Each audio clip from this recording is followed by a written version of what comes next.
Well, hello, friends, and welcome to the $1 Million Message. This is National Sales Director Kristin Sharpe, and I am here with soon-to-be Sales Director Michelle McKenzie. She is just a couple weeks away from officially being a Mary Kay Sales Director. And if you are an avid listener of the $1 Million Message, you might have heard Michelle as a guest speaker a couple months ago as she was working to get into DIQ. Well, I'm here to tell you that she finished month one so strong that she actually almost finished DIQ in 1 month.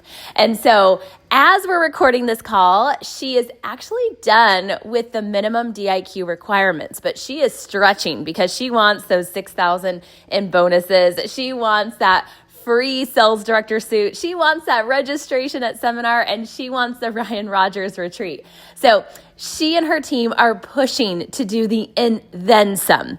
So I thought it would be fun for you to hear from her today some of the lessons that she has learned in DIQ. And if you looked at her numbers, you would think, wow, she had it so easy. Things just happened for her. But being her recruiter and her sales director and her national sales director, I can tell you that this girl worked. She failed a lot, but picked herself up and kept going. So Michelle, thank you for being willing to share today. I know you learned a lot of lessons. So let's just jump in. Where do you want to start with the lessons that you have learned so far in DIQ? Oh my gosh, thank you, Kristin. The biggest lesson, my biggest failure, if it were, that I could just pass along as a helpful tip for someone else is the power start and balancing personal business with your team's business. Because I know for a fact that if I had done a little bit better at balancing my personal business, we definitely would have finished month one and completed DIQ in a month. So one of the biggest tips that I have is always strive for that power start every single month with your personal business, and honestly really work to finish your goals for that month by the 15th so that you can pour into your team the rest of the month. So just finding that personal balance between personal business and team. Such a good answer. And you guys, just so you know, Michelle was always a top consultant in my unit since she joined a little over a year ago. But she was kind of stuck. And when we went back and looked at her numbers, it was because she was very consistent at doing a perfect start, but hadn't hit the power start. The month that she did the power start, it is what was the catalyst of her going into DIQ. And so she is a firm believer of that power start and seeing the personal faces.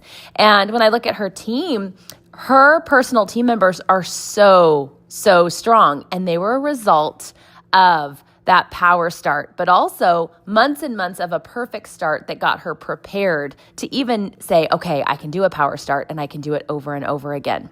Okay. So Michelle, what else? We have people on that are saying, hey, I want to get into DIQ. I want to do this. What advice or what were some other lessons that you've learned in this process? So one thing that I've learned and I've gotten from you quite a bit is just to be duplicatable. And I'm just so proud of all of my team members because of their eagerness and willing to learn. So we never party alone. We get together and do group parties every month. We bring one another to each other's parties so that when we are mastering the art of the party, the flip chart, and we are just learning how to master the skincare party together so that when they branch out and start doing things on their own and coaching their own team members, they've got all the skills down. So good. So you guys, one of the things just as Michelle's sales director that I noticed is that she really studied me. She looked at my party, my presentation, my voice inflections, how I closed, how I opened, how I coached, and she studied and she perfected it. And what I think is so fun is that she's so good now that I think she's better than me in many areas. She's shaking her head, but it's true because she took what I did and she made it her own and she made it even better. And that is ultimately what we all want. We want people on our team that do far more than we do. It's like what we want for our children. We want them to do so much more than we've ever done. And so Michelle was really good at studying and watching me. And then she was really good at bringing her team members with her. So her team knows how to do parties and they're having fun. They know the flip chart. They're studying the flip chart and the party procedure. And because they've done so many parties close together, the learning curve isn't as large because the appointments are so close together. And I also think it's built confidence, not only in you, Michelle, but also your team members, because they're not as scared to do appointments alone because they've watched so many parties and they've seen kind of some things happen, whether they were crazy or not good or great, and how you responded and how we handled those in the moment. I love that. Okay, what else would you share? Well, one thing that I've really learned that's been super helpful is, one, just making sure I'm staying in constant communication with you.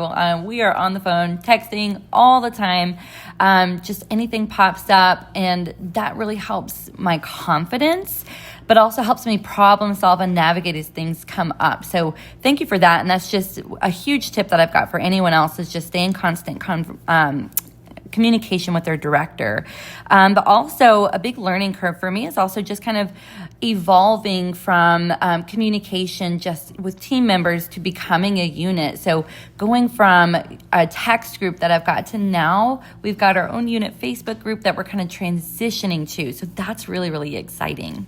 That's so good. So you guys, I share this because Michelle is really good at reaching up, and we have lots of conversations because she has 2 little girls. She's single. I mean, there's a lot happening in her life, even outside of Mary Kay. And so I say, you can have a couple minutes with a pity party, but we don't have hours and we don't have days to lose. And so I said to her, the more we talk, the more successful you will be. The more we're in communication, the faster you will get through DIQ. And it's so true. That communication with your leader, someone that has gone through what you're going through and that has your best interest at heart. So thank you, Michelle. She has not gone into hiding ever. She is talking to me constantly. Even my husband said, you talk to Michelle in the morning, and then I hear you talking to her before you go to bed. And it's true. It really is. And Michelle, I want to applaud you for that, because you have been so willing to be coached, okay? And there has been some things where I've had to have some tough conversations with Michelle. And she always took I don't even want to say the word critique, but my advice with such grace and said, Kristin, thank you. I want to learn and I want to be better. And she was open to the coaching. I think that was a key to your success, Michelle, that you've been open to coaching. She has stayed humble through this. She wants to learn and she wants to be her best for her team and for her family, her girls. And then 2, she wasn't putting the cart before the horse. So as you heard, she wasn't trying to start her own Facebook group and do all these things outside. She let herself stay in my Yes Unit bubble. And just now, as we're literally days away from her finishing, she's starting to set up those systems for her own unit. Sometimes I see people talk about becoming a national sales director too early, or I see them talking about becoming a director too early when they need to stay in the nest a little bit longer so the transition is smooth. And I feel like how you've executed, Michelle, this transition with your team is really beautiful. So as we close out the call, anything else that you think would be helpful for the $1 Million Message listeners, Michelle? One of the biggest things I can say is just stay positive, believe that it's going to happen, listen to your mentors, and just pray like it all depends on God and work like it all depends on you. So good. So good. And Michelle, as you were saying that, I'm just shaking my head like, yes, that's exactly what you have done. You have believed in the unseen. You have trusted the process, even when there was no evidence that this was getting done. And that's why I know God is blessing your efforts, and you are having a record-breaking DIQ onto earning a car, onto a pink Cadillac, and onto a top director trip and national sales director. I am so proud of you. I'm so excited for your future in Mary Kay, and thank you for your example. All right, friends, this is National Sales Director Kristin Sharpe and soon-to-be Sales Director Michelle McKenzie signing off. Make today a day that counts.